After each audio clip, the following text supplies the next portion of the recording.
Well, good morning, Bethany. Good to have you here today. I'm going to talk to you this morning about something aim at dads, but really it's something much like when we talked on Mother's Day, and we were in Proverbs 31, and we said, you know what? These are things that really are not just women or mom things. These are things that every believer ought to pursue. And so today, as I talk and we target, if you would, as we aim at dads, this is an opportunity for us all to grow, and it's something that really is applicable to everyone who's in the room.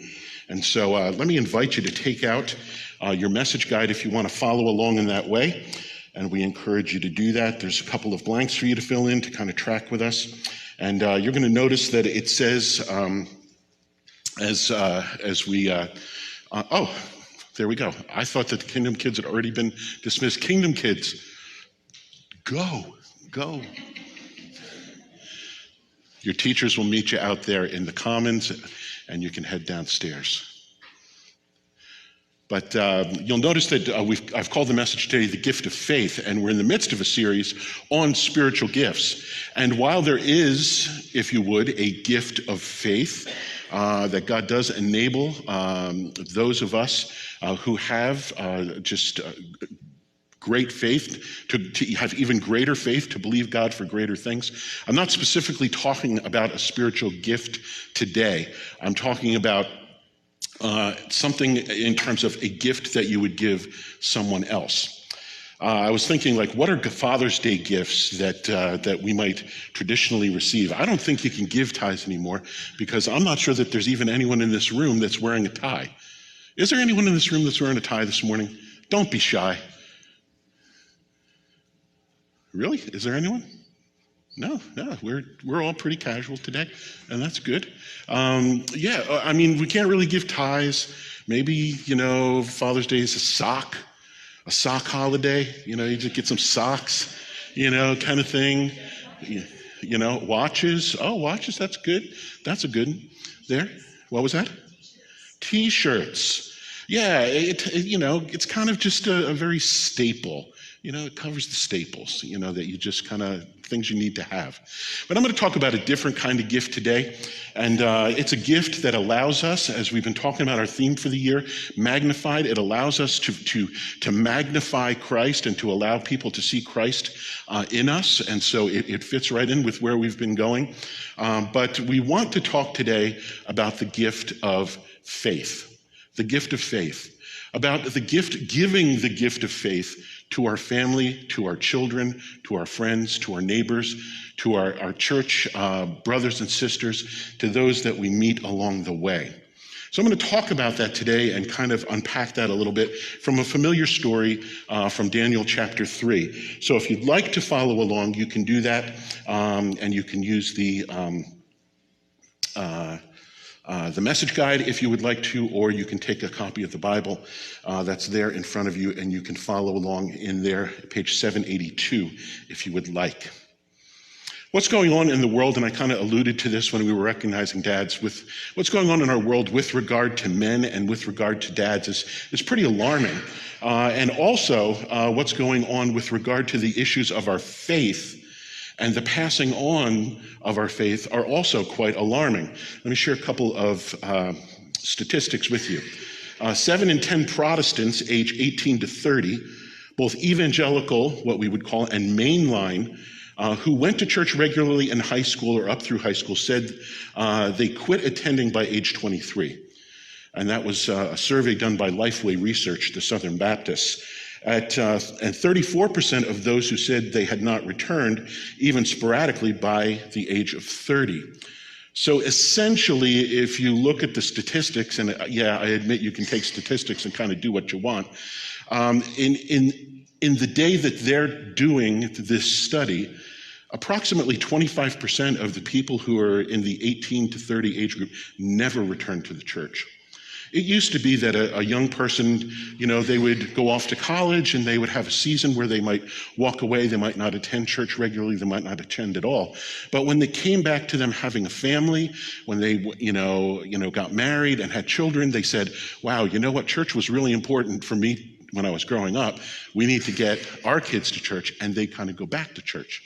Today, the percentage of people who do that has dwindled and dwindled and dwindled.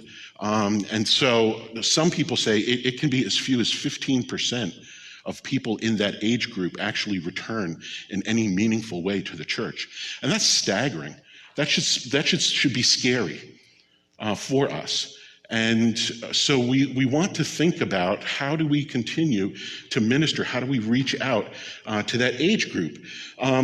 This was a Barna-Fuller Seminary study, had the same finding that things had not gotten any better. And this study was done 3 years after the study that I just quoted, the Lifeway, the Southern Baptist study.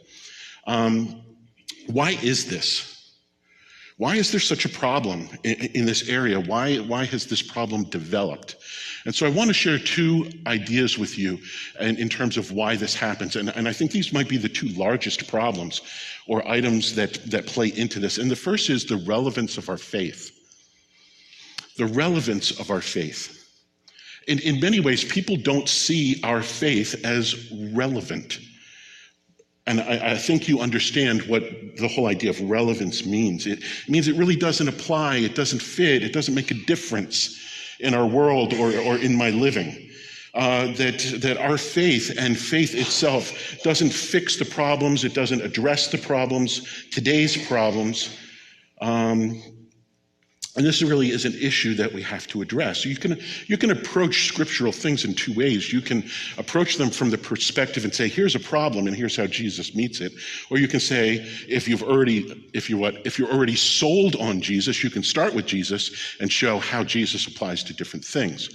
In our world today, we need to start with the problems and help them identify what the problems are, and to help them see, you know what, these are really important. These are items that need to be addressed. These are things that you're going to have to look after and look to and speak to. And let me help you see how Jesus connects with those areas, how Jesus makes a difference in those areas. But we struggle with relevance and helping people see that our faith and what we do and our belief in Christ is relevant. The second thing, and I think it's even perhaps a more important thing, and the one that I really want to hit on today, this morning, with regard to dads and us as a church, and is this: the reality of our faith. The reality of our faith. Is our faith real? Is it real? Do they see it in us? When we go and we begin to talk about our faith, do people perceive our faith to be authentic because of the way that we live it? Or do they say, why does this person talk this way, but it seems they act this way? Do you see the break there? Partly it's relevance. They don't see how it fits, and we can address that, but the reality of our faith is a much larger issue. Our kids, we just dismissed them a moment ago. Actually, we meant to dismiss them a little bit before that. I'm sorry, I didn't click at the right time. But the United Church of Christ years ago, actually 50 years ago, did this study. And 50 years ago, the United Church of Christ said this: they showed the value of children being able to see their parents worship. So maybe it wasn't a bad idea. And in fact, that's why we have the kids stay for a portion of our service. We want them to see what we do here. Now, a kid, if they were in here now, what we're going to talk about probably would be like, they'd miss it. But downstairs, there are people that we are training and are trained to relate to them and to speak to them at their age group and to help them with items and with things that will fill their heart so that they can face and have some guidance on facing the issues that they're going to face. That's important. But they need to see that we worship and we look to the Lord, and this study that they did, and it was, again, more than 50 years ago, showed the value of children seeing their parents worship. Well, one person put it this way: it's a sticky church issue. A sticky church issue. Sticky Church was a book that was written probably 7-8 years ago now. Written by a pastor from California, pastor of North Coast Church, an evangelical free church. And he writes about how to make your church sticky. In other words, when people come to your church, how do they get stuck? And I don't mean stuck in a bad way, like they can't find their way out. I mean, they come here and they say, gosh, I want to be there. And we as a church create a sticky environment where people engage and feel like this is where they belong and this is where they should be. Because there's something relevant that goes on here, but also there's something real that's happening here in terms of people's faith. So we want to and we need to address relevance, but we also have this issue, this problem of the reality. Have you ever wondered why people don't share their faith? We talk about sharing our faith a lot, and we talk about also why sometimes it's hard to share our faith. Can I suggest to you probably the number one reason people don't share their faith is because their faith isn't real? Wouldn't you feel uncomfortable sharing about a faith that you really don't own? That for you really isn't authentic? Wouldn't you feel a little bit out of place if you shared about following Jesus, but you knew the person that you were sharing with could see your life and look at your life and say, what? And see a disconnect between the two? The reality of our faith is incredibly, incredibly important. Now, in our room today, and you know, we're probably down a little bit, and that's okay. Father's Day, people visit, and I know that there are people away on vacation. But some of us have had great dads. Some of us have had dads that did the best they could. Some of us have, if you would, had absentee dads. Some of us may not have even known our dads, or maybe some of us just didn't have good dads at all. But wherever you are at, take a moment today to just reflect and to honor your dad. And perhaps it's a father figure in your life this morning. And hopefully you're able to honor and to reflect and to have that moment because you saw something real in their life with regard to faith. So we want to talk about the vitality of faith, the changes in our lives because of faith, and how they play into us being great dads, us being great men, us being great women, and us being a great church, great believers. So we're talking about this big reasons that kids leave the faith, reasons that they don't connect, reasons that people struggle to come to Christ, the reality of our faith.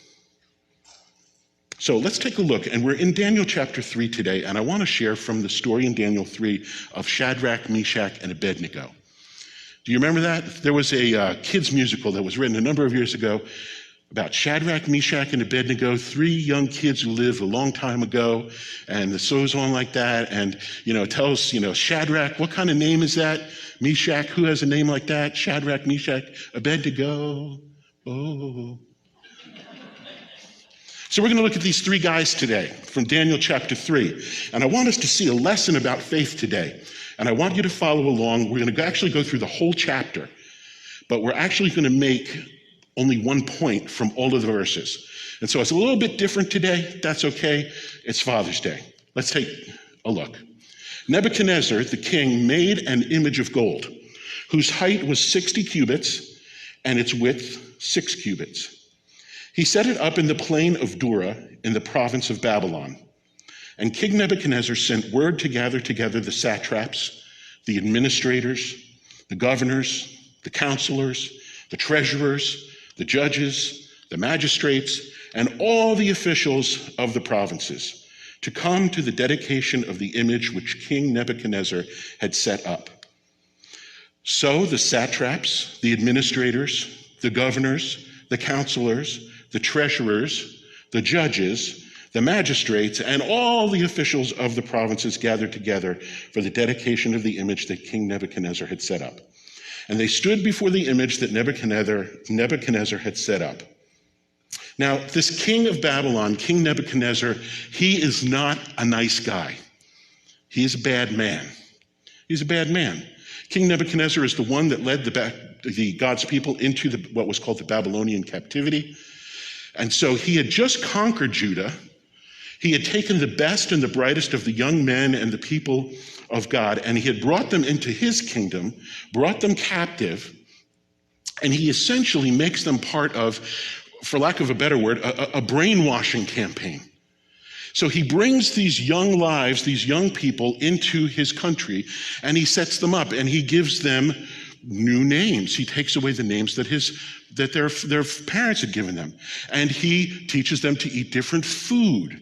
And we know some of the stories, if you've looked at the book of Daniel, some of the things that the king and the leaders of the country did to kind of indoctrinate God's children, God's people, into the country where they were now captive. He was teaching them how to be a good Babylonian, where they should live and how they should worship and who they should worship and what they should do. It's interesting that in many senses in our world today, we live in a world that wants to teach us how to be a good worldly person, whatever that may mean. But very few people out there are going to be teaching us how to be good Christians. And so let me suggest to you that if Sunday is the sole and sum total of your experience in someone helping you or in talking about with others what it means to be a Christian, that's not enough. When 6+ days of the rest of your week is you being taught how to be something or someone else other than a Christ follower, you need more. You need time in the Word personally. You need time in the Word with brothers and sisters. You need time in the Word corporately. Those things are important. So they've been taken and they've been brought away, and he has made this idol for them. We see over in Daniel chapter 1, the way he changes their names. It says, now from among those the sons of Judah were Daniel, Hananiah, and Mishael, and Azariah. To them the chief of the eunuchs gave names. He gave Daniel the name Belshazzar, to Hananiah Shadrach, to Mishael Meshach, and to Azariah Abednego. So this guy, Nebuchadnezzar, he's self-focused. You might, in psychological terms, you would say he's kind of a narcissist. He's a cruel man. And he makes a statue of himself. If you were to translate it, it's at least 90 feet tall. It's a gold statue. So anyone, he says, of import, anyone of authority, anyone with responsibility, anyone that people are going to look to has to come and bow down and worship this statue of him. That's a tough sell for people who are used to worshiping the one true God. So we pick it up in verse 4. It says, then a herald cried aloud, to you it is commanded, O people, nations, and languages, that at the time you hear the sound of the horn, the flute, the harp, the lyre, the psaltery, in symphony with all kinds of music, you shall fall down and worship the gold image that Nebuchadnezzar has set up. And whoever does not fall down and worship shall be cast immediately into the midst of a burning, fiery furnace. So if you did not fall down and worship, it makes it clear here, then you were to be thrown into the fiery furnace. Now let me explain something to you. This fiery furnace is not like the furnace or the heat that you have in your house. Okay, that's not what we're talking about here. We're talking about the kind of furnace that you might find industrial. We're talking about the kind of furnace that you would find in a place that smelts iron and has industrial purpose. We're talking huge. When I was young and I worked for the Board of Education during the summers, some of my summers, I worked as like a custodian, a maintenance person. And during the summer, it was our job to clean the boilers in the high school. And the boilers had these huge doors, and you would open the doors, and you had to, you had your Black Seal boiler license. I don't know, some of you may know what that is. But we had to climb into the pit, and we had to be in there, and we had to scrape down, and we were literally wrapped in plastic bags and duct taped and scraping all of the soot off of that. And we had long, basically pipe cleaners that we used to shoot down the tubes to clean out the tubes of the soot from the oil that was burnt to heat the water that went and then heated the building. We're talking something, and this was big because I could get in it. This was like big, big, big because all these guys we're going to see get in there. So if you didn't worship this idol, if you didn't fall down and worship, then you were thrown in this fiery furnace for not worshiping this gold statue. It could have been a furnace perhaps used to melt gold or other metals, and the statue is now on the field and they have to bow down. Pick it up in verse 7. It So it says, so at that time, when all the people heard the sound of the horn and the lute and the harp and the lyre and symphony with all kinds of music, all the people, nations, languages fell down, worshiped the gold image which King Nebuchadnezzar had set up. Therefore, at that time, certain Chaldeans came forward and accused the Jews. So they accused Shadrach, Meshach, and Abednego. They accused Hananiah, Mishael, and Azariah. They accused them. They spoke and said to the king, King Nebuchadnezzar, O king, live forever. You, O king, have made a decree that everyone who hears the sound of the harp and the horn, the harp, the horn, the flute, the harp, the lyre, and psaltery, in symphony with all kinds of music, shall fall down and worship the gold image. Whoever does not fall down and worship shall be cast into the midst of a burning fiery furnace. There are certain Jews whom you have set over the affairs of the province of Babylon, Shadrach, Meshach, and Abednego. These men, O king, have not paid due regard to you. They do not serve your gods or worship the gold image you have set up. So Shadrach, Meshach, and Abednego have done a good job to this point. In some measure, they have been promoted through the ranks to have responsibility over the province and parts of the province of Babylon. They're well respected. And it could be that those who are Chaldeans or perhaps from other places or even Babylonians themselves look at them and are jealous and are saying, why do these guys, these slaves, have responsibility that we don't have? And so when it comes to the bowing down and to the worshiping, these promoted followers of God, actually known by the king, they come and they are ratted out, if you would, by these other servants. So perhaps this is a way to get back to them. And they aren't listening to you, king. You need to understand they're not bowing down like you said. They're not doing what you say. They're disrespecting you. So verse 13, Nebuchadnezzar responds. Nebuchadnezzar, in rage and fury, gave the command to bring Shadrach, Meshach, and Abednego. So they brought these men before the king. Nebuchadnezzar spoke, saying to them, Is it true, Shadrach, Meshach, and Abednego, that you do not serve my gods or worship the gold image which I have set up? Now, if you are ready at the time you hear the sound of the horn, flute, harp, lyre, psaltery, in symphony with all kinds of music, and you fall down and worship the image which I have made, good. But if you do not worship, you shall be cast immediately into the midst of the fiery furnace. And who is the God who will deliver you from my hands? So in rage, Nebuchadnezzar calls God's boys to him. And he asks, is this true? Is this really true what I'm hearing about you?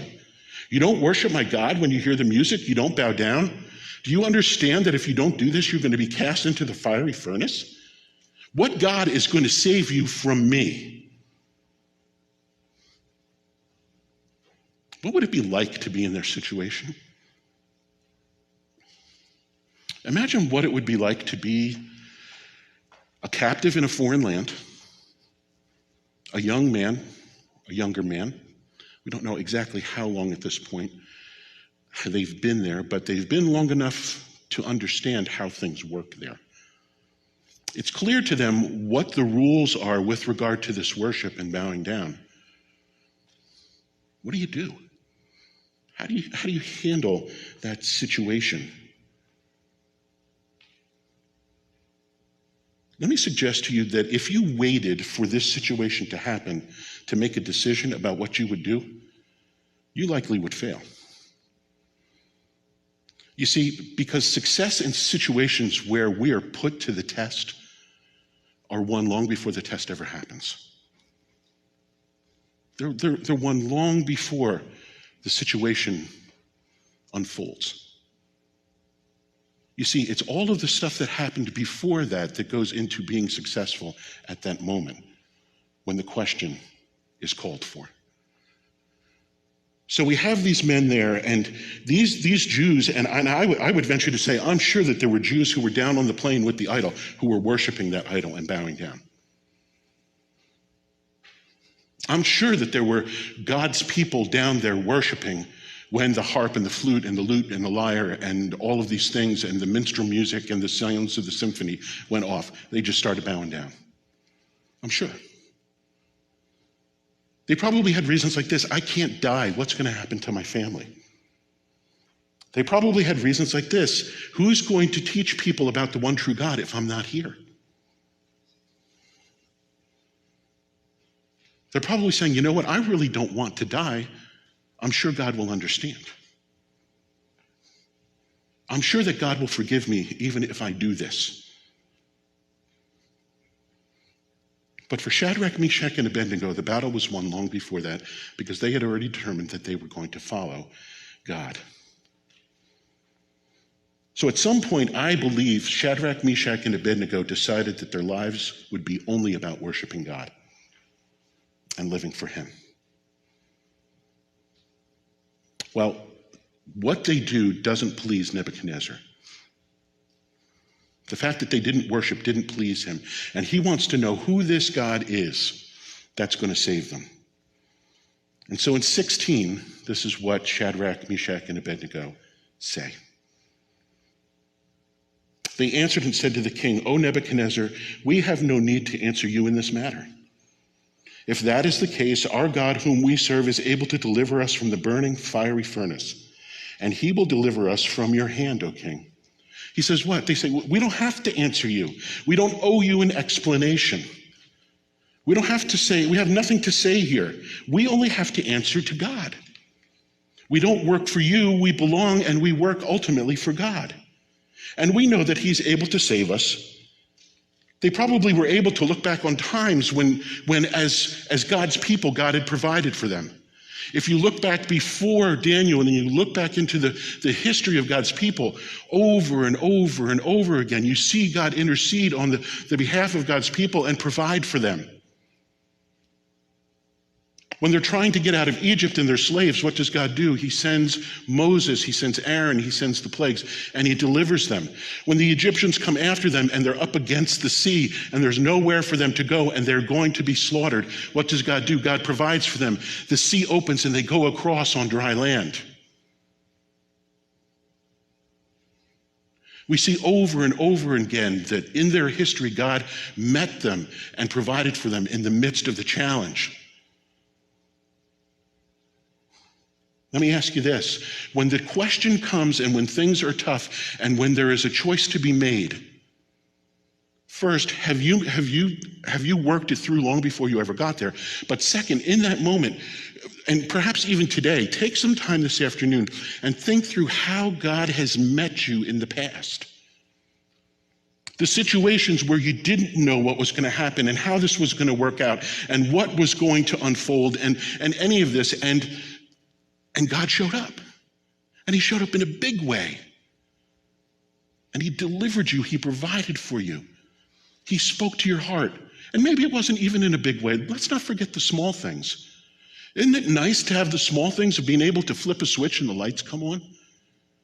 To go to a faucet and turn it on and have water that, well, you can drink? Isn't it nice to have all of these things, and we know each morning that his mercies are new? As it says in Lamentations, great is his faithfulness. Great is his faithfulness. And so Shadrach, Meshach, and Abednego, they weren't messing around. They didn't need to. They didn't even need to answer. They said, we don't answer to you. We answer to God. We answer to our God. And he takes care of us. He's able to meet our needs. And they go on and they say this, but if not, if our God does not meet us, if he does not intercede, if we end up in the fiery furnace, O king, let it be known to you that we do not serve your gods, nor will we worship the gold image which you have set up. Doesn't matter to us. Doesn't matter to us. Because even if God doesn't intercede and we go into the furnace, that's okay. But we're going to stay faithful to God. Let me suggest to you, with regard to the gift of faith and passing it on, there's really two kinds of faith. Now, I don't know that Shadrach, Meshach, and Abednego were dads. We know that they were sons, but we don't know that they were dads. But one of the things that we can see here is that these are men of great faith. And we're going to see in the midst of what they are faced with, they will pass on the gift of faith to others. They are examples of living for God when things get tough. They're example of people who had thought through what it means to live for God and to make that choice and to see his hand work that out along the way. What kind of faith is there? Well, there's really two kinds of faith. The first kind of faith is the as long as faith. I will do what God wants as long as. I can live for Christ as long as. I will do this as long as. This is, if you would, conditional faith. There's a faith here that says, so long as certain conditions are met or things kind of fit into my scheme of thinking, then I will stay faithful and I will live for Christ. I will live for God. It's the as long as faith. If you would, this is easy faith. This is the kind of faith that I'm sad to say that many people have. That they live for God and they follow God and they do what God wants and they live in obedience to God when it is convenient. As long as. But the second kind of faith, and the kind of faith that I want to challenge you towards today, the kind of faith that I think is a gift for other people that you want to pass on, the kind of faith that I think is exemplary, is this kind of faith. It's the no matter what kind of faith. It's the kind of faith that says, I know who God is, I know what his purposes are, I know what he's promised me, I know what his word says, and therefore, no matter what the situation, I'm going to do what he says because I know he always knows what's best. We know, and I know, that whatever happens, he works those things together for good, for the accomplishing of his purposes. It's the no matter what faith. And so here we see Shadrach, Meshach, and Abednego living out a no matter what kind of faith. And I want to suggest to you today, dads, men, women, Bethany, that's the kind of faith God wants us to have. He wants us to have the kind of faith that says, no matter what, I'm going to honor God and do what he wants me to do. I'm going to choose to be faithful even though it doesn't make any sense.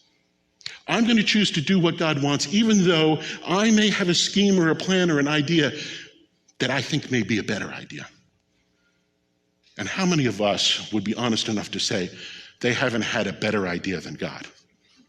Oh, my idea is so much better. It's just practical. It works better. It's less painful. It's not about my ideas and my pain level it's about accomplishing what gives him glory and magnifies him.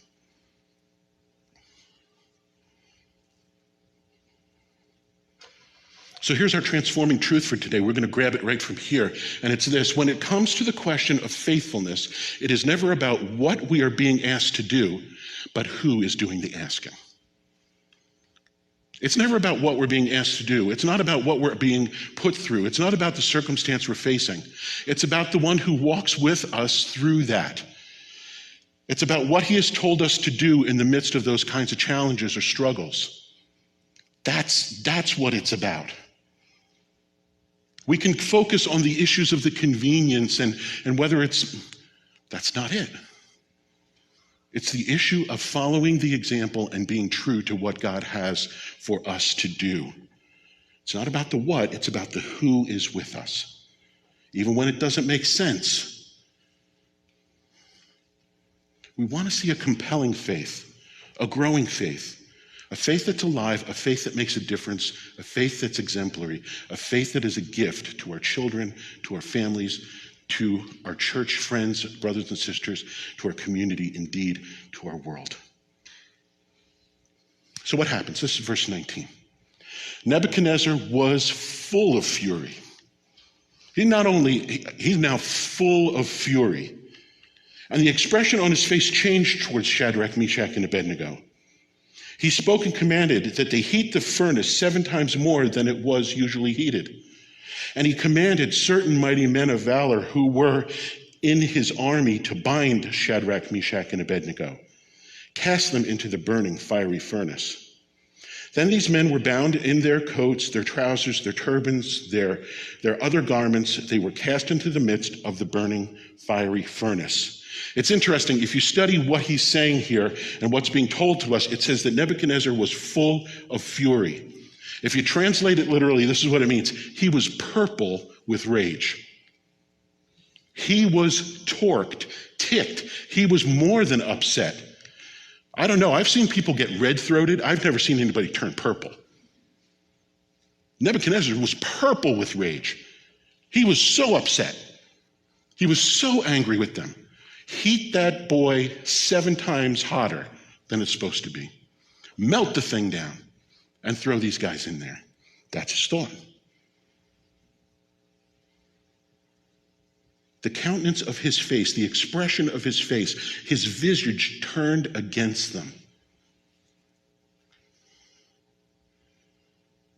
And he throws them in.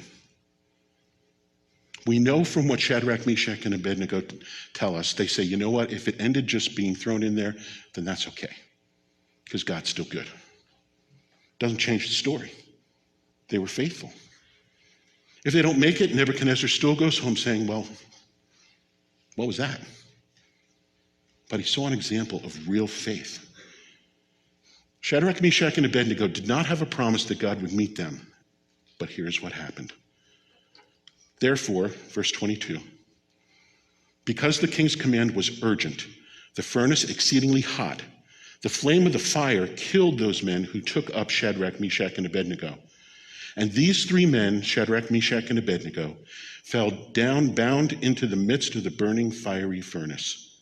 King Nebuchadnezzar was astonished. He rose in haste, spoke, saying to his counselors, did we not cast 3 men bound into the midst of the fire? They answered and said to the king, true, O king. Look, he answered, I see 4 men loose, walking in the midst of the fire, and they are not hurt. And the form of the 4th is like the Son of God. Now, scholars are split with regard to this whole idea of who that 4th person is dancing in the fire there with them. Some feel it is an angelic being, an angel.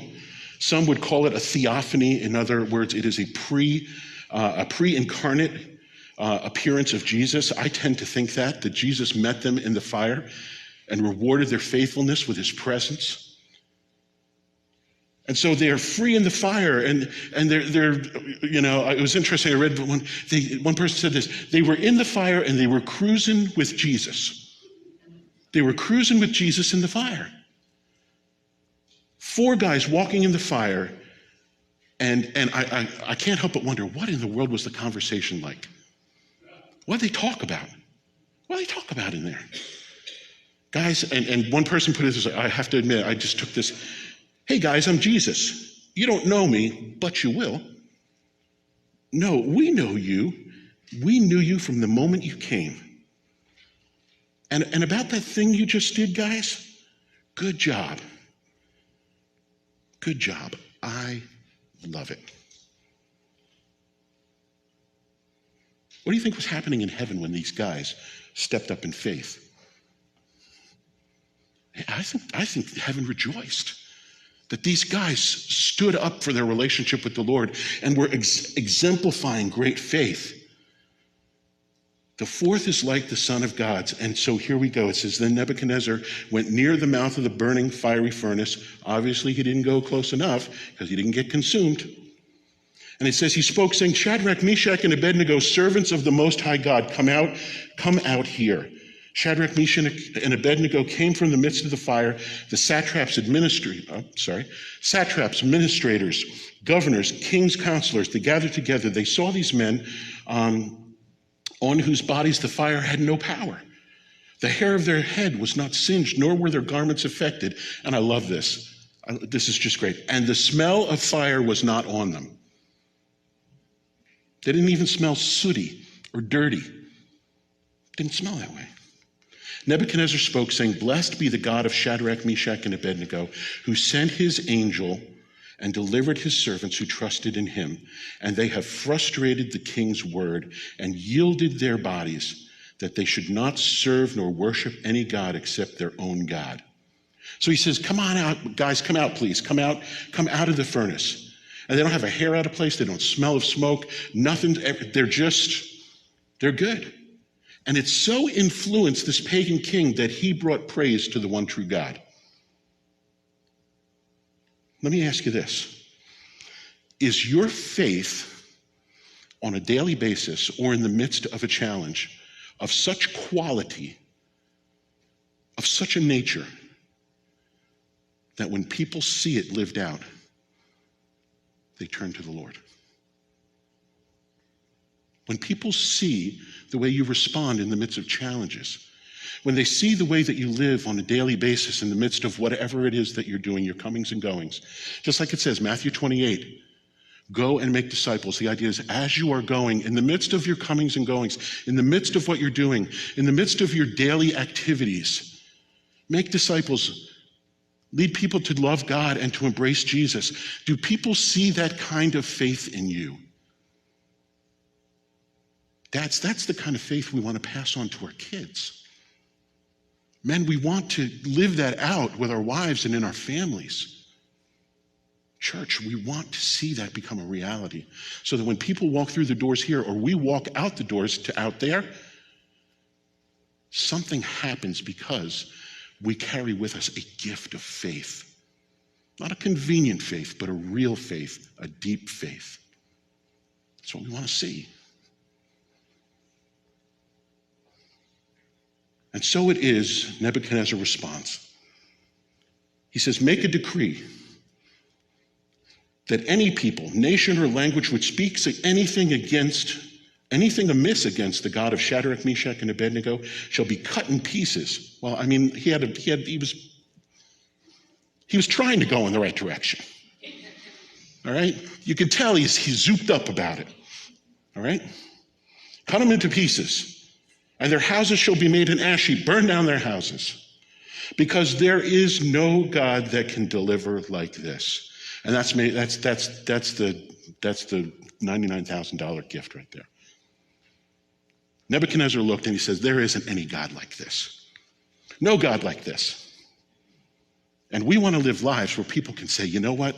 There isn't any God like their God, who meets them, who loves them, who cares for them, has compassion on them, strengthens them.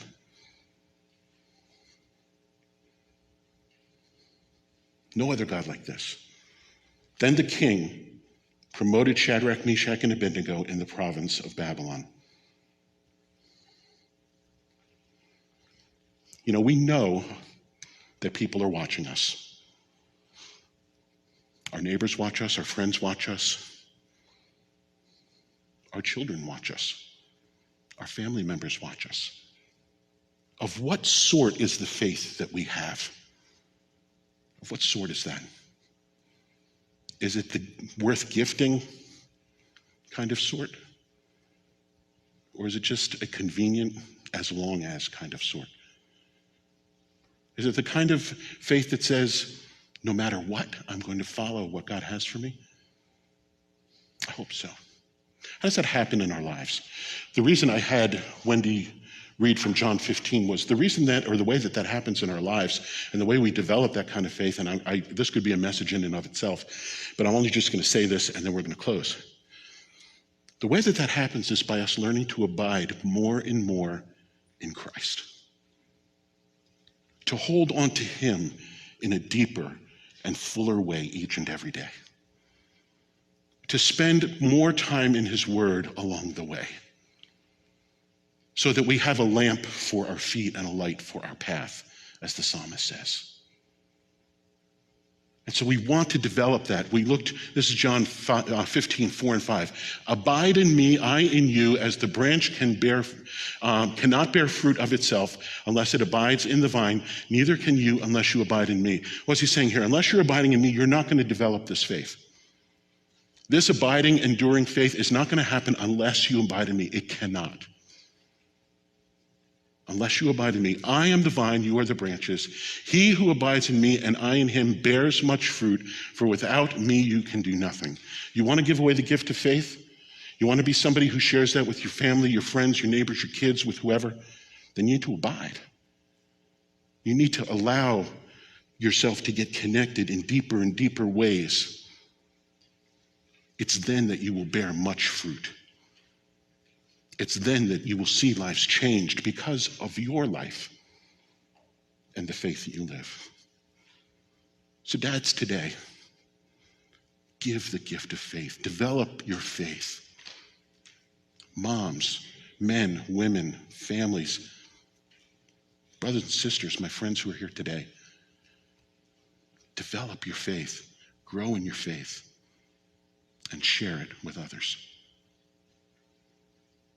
We're going to close our service today with kind of a modern hymn which speaks about the importance of faith, living by faith, walking by faith on a daily basis. And so let me invite the worship team to come back up. They're going to come and lead us. We're going to close our time this morning with this song. This song is going to be kind of the bow. It's the punctuation point on the end of our service. And so let me thank you for being here today. Dads, again, congratulations. God bless you and give you a wonderful day. We hope that you will stay for a cup of coffee or something to drink and something to eat. Out in the Commons, again, there are a number of things for you to be aware of. We hope you'll stop and be involved in what's happening at Bethany. God bless you. Give you a wonderful week. Let me invite you to stand. Let's sing together, By Faith.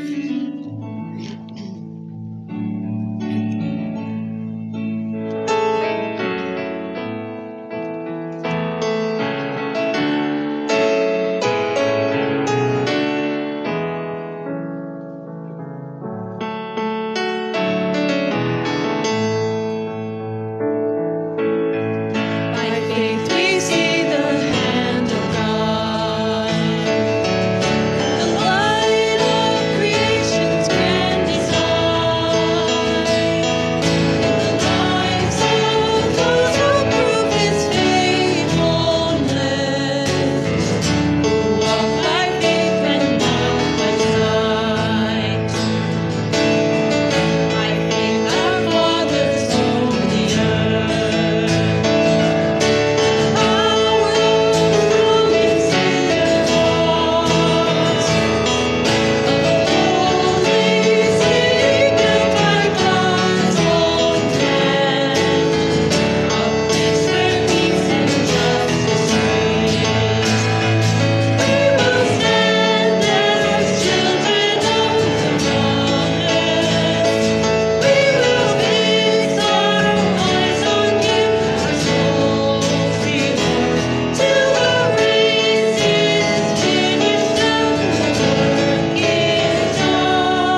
God's people said, Amen.